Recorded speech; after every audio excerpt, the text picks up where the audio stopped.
ಇನ್ನು ಮನೆಯಲ್ಲೇ ಕೂತ್ಕೊಂಡು ಎಂಥ ಜನರನ್ನಾದರೂ ಕೂಡ ನೀವು ವಶೀಕರಣ ಮಾಡಬಹುದು. ಅಂದರೆ ನಿಮ್ಮ ಹತ್ರ ಸೆಳ್ಕೊಂಡು ನಿಮ್ಮ ಮಾತನ್ನು ಕೇಳೋ ಹಾಗೆ ಮಾಡಬಹುದು. ನೀವು ಇಂಥ ಕೆಲಸ ಮಾಡು ಅಂದರೆ ಅವ್ರು ಮಾಡ್ತಾರೆ.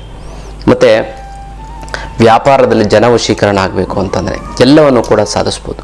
ಅದು ಏನು ಅಂತ ನಾನು ತಿಳಿಸ್ಕೊಡ್ತೀನಿ. ಇನ್ನು ಅನೇಕ ರೀತಿಯಂಥ ಅದ್ಭುತವಂತ ವಿಚಾರ ತಿಳಿಸ್ಕೊಡ್ತೀನಿ. ಅದಕ್ಕಿಂತ ಮುಂಚೆ ನೀವು ವಿನಯ್ ಯೋಗಿ ಗುರುಜಿ ಅಂತ ಯೂಟ್ಯೂಬ್ ಚಾನಲ್ಗೆ ನೀವು ಲೈಕ್ ಮಾಡಿ, ಸಬ್ಸ್ಕ್ರೈಬ್ ಆಗಿ, ಮತ್ತು ಬೆಲ್ ಬಟನನ್ನು ಒತ್ತಿ, ಮತ್ತು ಫೇಸ್ಬುಕ್ ಮತ್ತು ಇನ್ಸ್ಟಾಗ್ರಾಮಲ್ಲೂ ಕೂಡ ಲೈಕ್ ಮಾಡಿ, ಶೇರ್ ಮಾಡಿ, ಮತ್ತು ಫಾಲೋವನ್ನು ಮಾಡಿಕೊಡಿ.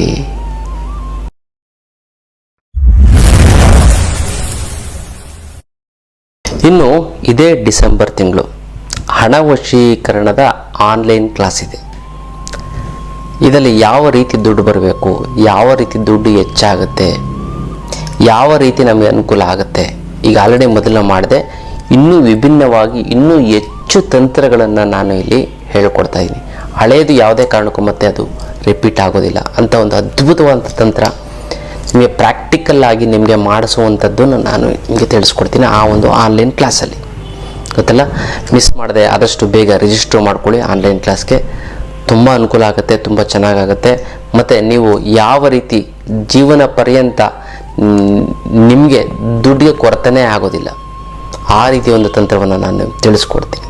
ಅದೆಲ್ಲ ವಿಶೇಷವಾದಂಥ ಒಂದು ಆನ್ಲೈನ್ ಕ್ಲಾಸಿನ ಒಂದು ವಿಚಾರ. ಮತ್ತು ಫೆಬ್ರವರಿ ತಿಂಗಳಲ್ಲಿ ಅದ್ಭುತವಾದಂಥ ಒಂದು ಪರಮಾತ್ಮನ ದರ್ಶನವನ್ನು ನಾನು ನಿಮಗೆ ಮಾಡಿಸ್ಬೇಕು ಅಂದ್ಕೊಂಡಿದ್ದೀನಿ. ಎಲ್ಲಿ ಅಂತಂದರೆ ಪೂರಿ ಜಗನ್ನಾಥ. ಈ ಪೂರಿ ಜಗನ್ನಾಥನ ಒಂದು ದರ್ಶನವನ್ನು ಮಾಡ್ತು ಅಂತಂದರೆ ವಿಶೇಷವಾಗಿ ಎಷ್ಟೊಂದು ಜನಕ್ಕೆ ಸೀಕ್ರೆಟ್ ಗೊತ್ತಿಲ್ಲ. ಅಲ್ಲಿ ಏನು ಅಂತಂದರೆ ಕೃಷ್ಣನ ಹೃದಯ ಇದೆ, ಗೊತ್ತಿಲ್ಲ. ಭಾಳಷ್ಟು ಜನ ಏನಕ್ಕೆ ಈ ಒಂದು ಪೂರಿ ಜಗನ್ನಾಥನ ದರ್ಶನ ಮಾಡಲೇಬೇಕು ಅಂತಂದರೆ ಅದು ಗುರುಗಳ ಜೊತೆ ನಮ್ಮ ಜೊತೆ ನೀವು ದರ್ಶನ ಮಾಡ್ತೀವಿ, ವಿಶೇಷವಾದ ತಂತ್ರಗಳನ್ನು ಮಾಡಿಸ್ತೀವಿ, ವಿಶೇಷವಾದಂಥ ಒಂದು ವಿಚಾರಗಳನ್ನು ತಿಳಿಸ್ಕೊಡ್ತೀವಿ. ಜೊತೆಗೆ ಅಕಾಲಿಕವಾದಂಥ ಮೃತ್ಯು ಇದ್ದಕ್ಕಿದ್ದಂಗೆ ಹಾರ್ಟ್ ಅಟ್ಯಾಕ್ಸ್ ನೀವು ಫೇಸ್ಬುಕ್ ಇನ್ಸ್ಟಾಗ್ರಾಮಲ್ಲಿ ನೋಡ್ತಾ ಇರ್ತೀರ, ಸತ್ತೋಗ್ಬಿಡ್ತಾರೆ. ಅದು ಅವ್ರಿಗೆ ಏಜ್ ಆದಮೇಲೆ ಒಂದು ಪ್ರಾಣ ತ್ಯಾಗ ಮಾಡೋದು ಅಂತ ಇದೆ. ಆ ಚಿಕ್ಕ ಚಿಕ್ಕ ಏಜಲ್ಲೇ ಈ ಥರ ಆಗುತ್ತೆ. ಅದು ಆಗಬಾರದು ಅಂತಂದರೆ ನೀವೇನು ಮಾಡಬೇಕು ಅಂತಂದರೆ ಪೂರಿ ಜಗನ್ನಾಥನ ಒಂದು ದರ್ಶನ ಮಾಡಿ ಅಲ್ಲಿ ವಿಶೇಷವಾದಂಥ ಸಂಕಲ್ಪವನ್ನು ಮಾಡಬೇಕು. ಆ ಸಂಕಲ್ಪವನ್ನು ನಾನು ಮಾಡಿಸ್ತೀನಿ. ಅಪಮೃತ್ಯು ದೋಷ ಹೊರಟೋಗ್ಬಿಡುತ್ತೆ. ಶ್ರೀಕೃಷ್ಣ ಪರಮಾತ್ಮನ ನೀವು ನೋಡ್ತೀರಾ, ಯಾಕಂದರೆ ಶ್ರೀಕೃಷ್ಣ ಪರಮಾತ್ಮನ ಹೃದಯ ಅಲ್ಲಿದೆ ಅಂತ ನೀವು ಅರ್ಥ ಮಾಡಿಕೊಡಿ. ತುಂಬ ಅದ್ಭುತವಾದಂಥ ದೇವಸ್ಥಾನ. ಮತ್ತು ಅಲ್ಲಿ ಸನ್ ಟೆಂಪಲು, ಕೊನಾರ್ಕು, ಇನ್ನೂ ಹಲವಾರು ರೀತಿಯಂಥ ಒಂದು ದೇವಸ್ಥಾನಗಳೆಲ್ಲ 2 nights 3 days ಫ್ಲೈಟಲ್ಲಿ ಹೋಗಿ ಫ್ಲೈಟಲ್ಲಿ ಬರುವಂಥದ್ದು. ಆ ಥರ ಒಂದು ಅದ್ಭುತವಾದಂಥದ್ದು ನಾನು ನಿಮಗೆ ತೋರ್ಸೋಕ್ಕೆ ಇಷ್ಟಪಡ್ತೀನಿ. ಆಧ್ಯಾತ್ಮ ಪಯಣದಲ್ಲಿ ಮಿಸ್ ಮಾಡದೆ ನೀವೆಲ್ಲ ಬರ್ತೀರಲ್ಲ, ಖಂಡಿತವಾಗ್ಲೂ ಬನ್ನಿ. ನೋಡಿ, ಎಂಥ ಜನರನ್ನಾದರೂ ಕೂಡ ನಿಮ್ಮ ಹತ್ರ ಸೆಳ್ಕೊಳ್ಳುವಂಥದ್ದು, ನಿಮ್ಮ ಹತ್ರ ವಶೀಕರಣ ಮಾಡ್ಕೊಳ್ಳೋದು. ಜನ ವಶೀಕರಣ ಅಂತಂದರೆ ಒಬ್ಬ ಹಾಡುಗಾರ ತನ್ನ ಹಾಡನ್ನು ಹೇಳಿ ಜನರನ್ನ ವಶೀಕರಣ ಮಾಡ್ಕೋತಾನೆ. ಒಬ್ಬ ಹೀರೋ ಜನರನ್ನ ವಶೀಕರಣ ಮಾಡ್ಕೋತಾನೆ. ಒಬ್ಬ ನೃತ್ಯ ಡ್ಯಾನ್ಸ್ ಮಾಡಿ ವಾವ್ ಅಂತ ಅಂತಾರೆ, ವಶೀಕರಣ. ಇದೆಲ್ಲವೂ ಕೂಡ ಜನ ವಶೀಕರಣ. ಒಬ್ಬ ಡೈಲಾಗ್ ಹೇಳಿ, ಒಬ್ಬ ಕತೆ ಹೇಳಿ, ಇದೆಲ್ಲವನ್ನು ಕೂಡ ತನ್ನ ಹತ್ರ ಸೆಳ್ಕೊಳ್ಳೋದನ್ನೇ ವಶೀಕರಣ ಅಂತ ಹೇಳ್ತೀರಿ, ಗೊತ್ತಲ್ಲ. ಹಾಗಾಗಿ ಈ ಜನ ವಶೀಕರಣ ಮಾಡುವಂಥದ್ದು ನೀವು ಕಲೆಯನ್ನು ನೀವು ಕಲ್ತ್ಕೋತು ಅಂತಂದರೆ ಖಂಡಿತವಾಗ್ಲೂ ಕೂಡ ಜೀವನದಲ್ಲಿ ಮುಂದೆ ಬರ್ತೀರ. ಒಂದು ವ್ಯಾಪಾರ ಮಾಡ್ಬೇಕಂದ್ರೆ ಜನ ಬೇಕು, ಹೌದಲ್ವಾ. ಒಂದು ನೀವು ಇಂಟರ್ವ್ಯೂ ಹೋಗ್ತೀರಾ, ನೀವು ಬಾಸ್ ಕೆಲಸ ಕೊಡುವಂಥ ಬಾಸು ನಿಮ್ಮನ್ನು ನೀವು ಹೇಳ್ದಂಗೆ ಕೇಳಂಗೆ ಮಾಡ್ಕೋಬೇಕು. ಅಂದರೆ ಕೆಲಸ ಟಕ್ಕಂತ ಕೊಟ್ಬಿಡ್ಬೇಕು. ನೀವು ಹೇಳ್ತಿದ್ದಂಗೆ ಸರ್ ಒಂದು ಕೆಲಸ ಕೊಡಿ, ಒಂದು ಒಳ್ಳೆ ಸ್ಯಾಲ್ರಿ ಕೊಡಿ ಅಂದ ತಕ್ಷಣ ಆಯಿತು ತಗೋ ಅಂತ ಕೊಡು, ಅದು ಕೂಡ ಅವಶ್ಯಕ. ಯಾಕಂದರೆ ನೀವು ಕಡಿಮೆ ಕೆಲಸ ಮಾಡ್ತಾಯಿದ್ರು, ನಿಮ್ಮ ಸ್ನೇಹಿತರು ನಿಮ್ಗಿಂತ ಜಾಸ್ತಿ ಕೆಲಸ ಮಾಡ್ತಾಯಿದ್ರು ಕೂಡ, ಕಡಿಮೆ ಕೆಲಸ ಮಾಡ್ತಾಯಿದ್ರು ಕೂಡ ನಿಮಗೆ ಕೊಡೋವಂಥ ಒಂದು ಮನಸ್ಸು ಆಗುವಂಗೆ ಆಗುತ್ತೆ. ಇದಕ್ಕೇನು ಅಂತಂದರೆ ನೋಡಿ, ಮನಸ್ಸಿಗೊಂದು ಶಕ್ತಿ ಇರುತ್ತೆ. ಮನಸ್ಸಿನಲ್ಲೇ ನೋಡಿ, ದೇವರನ್ನ ಪೂಜೆ ಮಾಡ್ತೀವಿ ಅಂದರೆ, ದೇವ್ರನ್ನ ಪೂಜೆ ಮಾಡ್ತು ಅಂತಂದರೆ ನಮಗೆಲ್ಲವೂ ಕೂಡ ಸಿಗುತ್ತೆ, ಅಂದ್ಕೊಂಡಿದ್ದೆಲ್ಲ ಆಗುತ್ತೆ, ಕಷ್ಟಗಳ ಪರಿಹಾರ ಆಗುತ್ತೆ. ಅಂದರೆ ಮನಸ್ಸು ಎಲ್ಲಿರ್ತಾನೆ, ಮನಸ್ಸು ಯಾವುದು, ದೇವರು ಯಾವುದ್ರ ಮೂಲಕ ಪ್ರಕಟ ಆಗೋದು, ಮನಸ್ಸಿನ ಮೂಲಕನೇ ಪ್ರಕಟ ಆಗುವಂಥದ್ದು, ಗೊತ್ತಲ್ಲ. ನೀವು ಮನಃಶುದ್ಧಿ ಇಟ್ಕೊಂಡಿದ್ರೆ ಕೆಲಸ ಆಗುತ್ತೆ. ಯಾಕಂದರೆ ವೈಬ್ರೇಷನ್ ಆ ಥರ ಸ್ಪ್ರೆಡ್ ಆಗುತ್ತೆ. ನೀವು ಒಂದು ಪರ್ಫ್ಯೂಮ್ನ ಇಟ್ಕೊಂಡಿದ್ದೆ, ಒಳ್ಳೆ ಪರ್ಫ್ಯೂಮ್ ಇದ್ದರೆ ನೀವು ಸುಮ್ಮನೆ ಪ್ರೆಸ್ ಮಾಡೋದು ಕೈಗೆ ಹಾಕೊಂಡೆ ಸಾಕು, ಎಲ್ಲ ಗಮ್ಮತ್ತು ಇಡೀ ರೂಮ್ಗೆಲ್ಲ ಹರಡುತ್ತೆ. ಎಲ್ಲಿದೆ ಸ್ವೆಂಟು, ಎಲ್ಲಿದೆ ಅಂತ ಕೇಳ್ತಾರೆ. ಅದೇ ರೀತಿ ನಿಮ್ಮ ಮನಸ್ಸು ಶುದ್ಧವಾಗಿ ಇಟ್ಕೋತು ಅಂತಂದರೆ ಎಲ್ಲರೂ ನಿಮ್ಮ ಹತ್ರ ಬರ್ತಾರೆ. ಗೊತ್ತಾಯ್ತಲ್ಲ? ನೀವು ನಿಮ್ಮ ಮನಸ್ಸಿನಲ್ಲಿ ಗಲೀಜನ್ನು ಕಿತ್ತು ಬಿಸಾಕ್ತು ಅಂತಂದರೆ ಸಾಕು, ನಿಮಗೆ ದೈವಶಕ್ತಿ ಬರುತ್ತೆ. ಮನಸ್ಸು ಖಾಲಿ ಇರಬೇಕು. ಮಕ್ಕಳನ್ನ ಏನಕ್ಕೆ ಕೇಳಿಬಿಡ್ತೀವಿ? ನಿಷ್ಕಲ್ಮಶ. ಅವ್ರು 1 ಕೋಟಿ ರೂಪಾಯಿ ಕೊಟ್ಟು ಒಂದು ಚಾಕ್ಲೇಟ್ ಕೊಟ್ಟು ಚಾಕ್ಲೇಟೇ ತಗೋತವೆ ಅವು. ಅದಕ್ಕೆ ಕೋಟಿ ಬೆಲೆ ಗೊತ್ತಿಲ್ಲ. ಅಂದರೆ ದುಡ್ಡೆಲ್ಲ ಅವಕ್ಕೆ ಅವಶ್ಯಕತೆ. ಪ್ರಾಣಿಗಳ ಥರ ನೀವು 1 ಕೋತಿಗೆ ಒಂದು ಬಾಳೆಹಣ್ಣು ಕೊಡಿ ಮತ್ತು 100 ರೂಪಾಯಿ ಕೊಡಿ, ಯಾರು ತಗೋತಾರೆ? 100 ಬಾಳೆಹಣ್ಣು ಎಷ್ಟು ಬಾಳೆಹಣ್ಣು ತೊಗೋಬೋದು. ಅದೇ ರೀತಿ ನಿಷ್ಕಲ್ಮಶವಾದಂತಹ ಮನಸ್ಸಿತ್ತು ಅಂತಂದರೆ ಜನ ವಶೀಕರಣ ಆಗ್ತಾರೆ. ಇದಕ್ಕೇನು ಮಾಡಬೇಕು?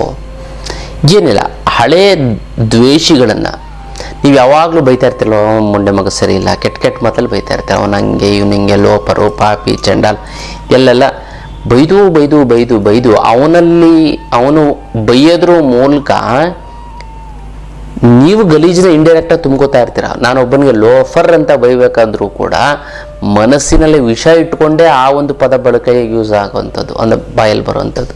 ಫಸ್ಟ್ ನಾವು ತುಂಬ್ಕೋಬೇಕು, ಅದನ್ನು ಹೊರ ಹಾಕ್ತೀವಿ. ಅಂದರೆ ಸಂಪೂರ್ಣವಾಗಿ ಹೊರಗೆ ಬರಲ್ಲ, ಅದು ಒಳಗಡೆನೇ ಅರ್ಧಂಬರ್ಧ ಸಿಕ್ಕಾಕೊಂಡಿರುತ್ತೆ. ಸೊ ಸಿಕ್ಕಾಕೊಂಡಿತ್ತಂತೆ ಮನಸ್ಸು ಸೂಕ್ಷ್ಮವಾಗಿರುತ್ತೆ. ಮತ್ತು ಮನಸ್ಸನ್ನು ನೋಡಿದ್ದೀರಾ? ಮನಸ್ಸನ್ನು ನೋಡೋಕ್ಕಾಗಲ್ಲ. ಯಾಕಂದರೆ ಗಾಳಿನ ಯಾವ ರೀತಿ ನೋಡೋಕ್ಕಾಗೋದಿಲ್ವೋ ಅದೇ ರೀತಿ ಮನಸ್ಸನ್ನು ನೋಡೋದಕ್ಕೆ ಆಗೋದಿಲ್ಲ. ಇವಾಗ ಎಕ್ಸಾಂಪಲು, ನಾನು ಇಲ್ಲಿ ಓಂ ಗಣೇಶಾಯ ನಮಃ ಅಂತ ಒಂದು ಚೀಟಿ, ಒಂದು ಸ್ಲಿಪ್ ಅಂದ್ಕೊಳ್ಳಿ. ಸ್ಲಿಪ್ಪಲ್ಲಿ ಬರೆದಿರ್ತೀನಿ, ಏನಿದೆ ಓಂ ಗಣೇಶಾಯ. ಇನ್ನು ಬರಬೇಕಾಗಿರೋ ದುಡ್ಡು ಬರ್ತಾ ಇಲ್ಲ ಅಂದರೆ, ಕೊಡೋರಿಗೆ ಕೊಡೋಕ್ಕಾಗ್ತಾ ಇಲ್ಲ ಅಂದರೆ, ಸಿಕ್ಕಾಪಟ್ಟೆ ಸಾಲ ಆಗಿತ್ತು ಗುರುಗಳೇ, ದುಡ್ಡು ನೀರು ಥರ ಖರ್ಚಾಗಿದೆ ಗುರುಗಳೇ, ಏನು ಮಾಡಬೇಕು ಅಂತ ಗೊತ್ತಾಗ್ತಾ ಇಲ್ಲ. ಸಾಲದವರು ಫೋನ್ ಮೇಲೆ ಫೋನ್, ಮೆಸೇಜ್ ಮೇಲೆ ಮೆಸೇಜು, ಮನೆ ಹತ್ರ ಬಂದು ಗಲಾಟೆ ಮಾಡ್ತೀನಿ, ಕೂಗಾಡ್ತೀನಿ, ನಿನ್ನ ಮನ ಮರೀದಿ ಕಳಿತೀನಿ, ರಿಲೇಟಿವ್ಸ್ ಫ್ರೆಂಡ್ಸ್ ಮುಂದೆ ಅಂತ ಇದ್ದಾರೆ. ಏನು ಮಾಡೋದು ಗೊತ್ತಾಗ್ತಾ ಇಲ್ಲ. ಯಾರಿಗೋ ದುಡ್ಡು ಕೊಟ್ಟಿದ್ದು ಬರ್ತಾ ಇಲ್ಲ, ಏನು ಮಾಡೋದು ಅಂತ. ಅದಕ್ಕೆಲ್ಲ ತಲೆನೇ ಕೆಡಿಸ್ಕೊಬಿಡಿ. ಏಕೈಕ ರಾಮಬಾಣ ಅಂದರೆ ಅಷ್ಟಲಕ್ಷ್ಮಿ ಯಂತ್ರ. ಈ ಅಷ್ಟಲಕ್ಷ್ಮಿ ಯಂತ್ರವನ್ನು ನೀವು ಮನೇಲಿ ಪ್ರತಿಷ್ಠಾಪನೆ ಮಾಡಿ ತುಂಬ ಚೆನ್ನಾಗಿ ತುಂಬ ಒಳ್ಳೆಯದಾಗ್ತಾ ಬರುತ್ತೆ. ಗೊತ್ತಾಯ್ತಲ್ಲ? ಈ ಒಂದು ಅದ್ಭುತವಾದಂಥ ಒಂದು ಅಷ್ಟಲಕ್ಷ್ಮಿ ಯಂತ್ರವನ್ನು ಮನೇಲಿಟ್ಟು ನೀವು ಮಾಡೋದು ಸಾಕ್ಷಾತ್ ಮಹಾಲಕ್ಷ್ಮಿ ನಿಮಗೆ ಇದ್ದಂಗೆ. ಇದಕ್ಕೆ ಮುಟ್ಟು ಕಟ್ಟು ಚೆಟ್ಟು ಮಡಿ ಮೇಲಿಗೆ ಸೂತ್ಕ ಗೀತ್ಕ ವೆಜ್ಜು ನಾನ್ ವೆಜ್ಜು ಜಾತಿ ಗೀತಿ ದಿಕ್ಕು ಗೀಕು ಆ ಥರದ್ದು ಏನೂ ಇಲ್ಲ. ಇಟ್ಟರೆ ಸಾಕು ಕೆಲಸ ಆಗುತ್ತೆ. ದೇವ್ರ ಮೇಲಾರು ಇಡ್ಬೋದು, ಬೀರಿನಲ್ಲಾರು ಇಡ್ಬೋದು. ಪ್ರತಿದಿನ ಪೂಜೆ ಮಾಡಲೇಬೇಕು ಅಂತ ಏನಿಲ್ಲ. ಪೂಜೆ ಮಾಡಲಿಲ್ಲ ಅಂತಂದ್ರೂ ಕೂಡ ನಡೆಯುತ್ತೆ.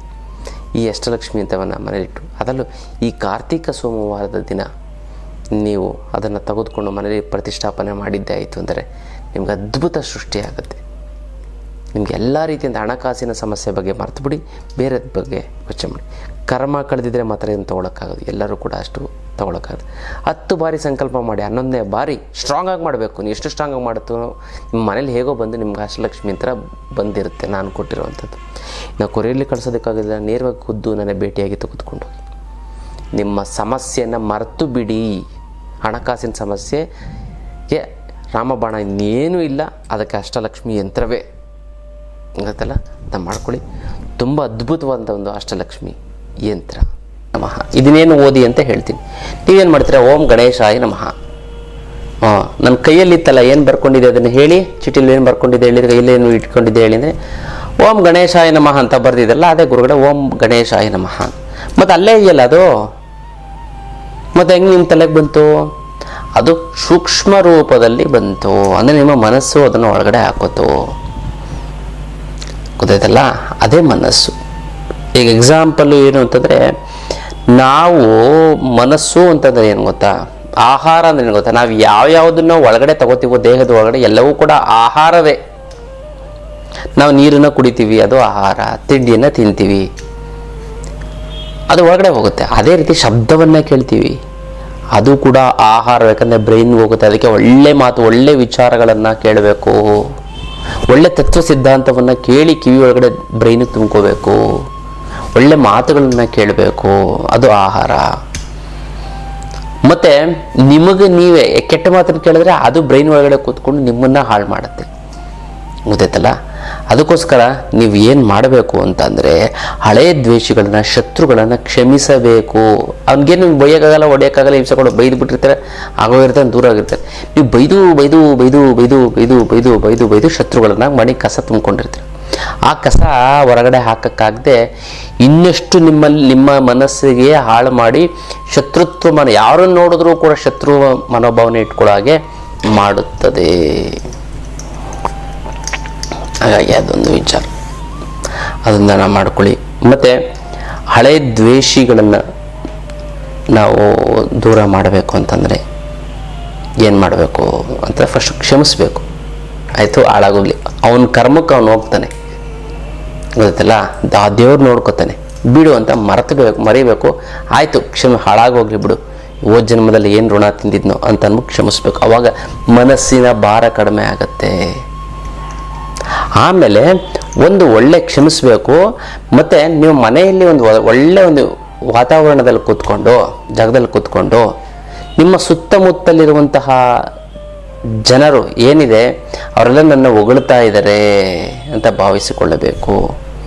ಅವರು ನಮ್ಮನ್ನು ಗುಣಗಳನ್ನು ನೋಡಿ ಹೊಗಳ್ತಾ ಇದ್ದಾರೆ, ಎಲ್ಲರೂ ಅಕ್ಕಪಕ್ಕದವರು, ನಮ್ಮ ರಿಲೇಟಿವ್ಸು, ಫ್ರೆಂಡ್ಸ್ ನಾನು ಹೊಗಳ್ತಾ ಇದ್ದಾರೆ ಅಂತ ನೀವು ಕಲ್ಪನೆಯನ್ನು ನೀವು ಮಾಡ್ಕೋತು ಅಂದರೆ ನಿಜ ಆಗತ್ತೆ.